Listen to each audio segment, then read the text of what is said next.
আমাদের sir madam সবার আমরা একটা জানাজা যাচ্ছি। আমার প্লিজ আমরা পুকুর পাড়ে স্যার ম্যাডামদের জন্য একটা গায়েবী জানাজা দিব।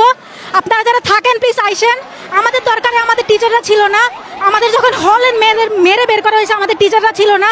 আমাদের সম্মানিত ফিজিক্স ডিপার্টমেন্টের টিচার যারা আমাদের বাবা মা, দয়া করে আর কোনোদিন আমাদের সামনে এই মুখ কীভাবে দেখবেন আর আমাদের সামনে আইসেন না।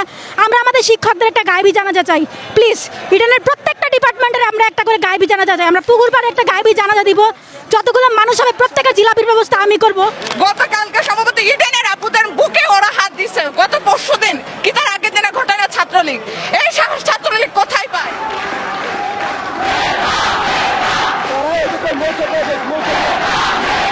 আমরা 1971 সালের মেয়েদের সাথে কি করছে দেখি নাই, কিন্তু 2024 সালে মেয়েদের সাথে কি করছে গোটা জাতির সাথে, ছাত্র সমাজের সাথে, সেগুলো আমরা দেখছি। আপনারা আপনাদের অধিকার ফিরে পেতে কতটুকু সোচ্চার? আমরা আমাদের 100% দিয়ে নিজের রক্তের শেষ বেন্দ দিয়ে আন্দোলন করে যাব। যতক্ষণ আমরা মাঠে আছি আমরা নিজের সর্বোচ্চটা দিব। আমার ভার্সিটির বন্ধুরা সকাল 9টা থেকে এখন পর্যন্ত এখানে বসা, কেউ পানি ছাড়া কিচ্ছু খায় নাই। বুঝতেছে নিজের অধিকারের জন্য কতটা লড়তেছে। বিগত দিনে আমরা বিভিন্ন আন্দোলন বাংলাদেশে দেখেছি, কতটুকু সফল হয়েছে সেই সম্পর্কে আমরা সবাই অবহিত।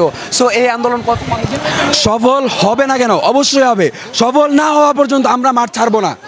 সাধারণ শিক্ষার্থীরা তারা তাদের মতামত বলে দিয়েছেন, তারা তাদের অধিকারটুকু যতদিন এই বাংলার মাটিতে ফিরে না পাবেন তারা রাজপথেই থাকবেন এবং তারা তাদের অধিকার নিয়ে ঘরে ফিরতে চান।